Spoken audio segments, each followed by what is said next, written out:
यांचा हा 4 चरणाचा अभंग तुम्हा माय बापांच्या सेवेसाठी घेतलेला आहे विठ्ठल।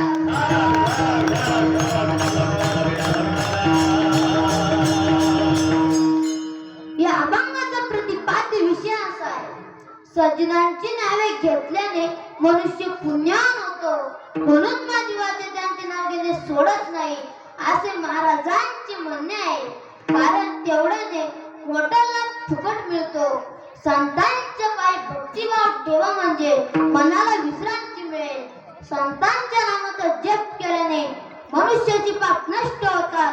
असा अभंगाचा सरळ सरळ अर्थ विठ्ठल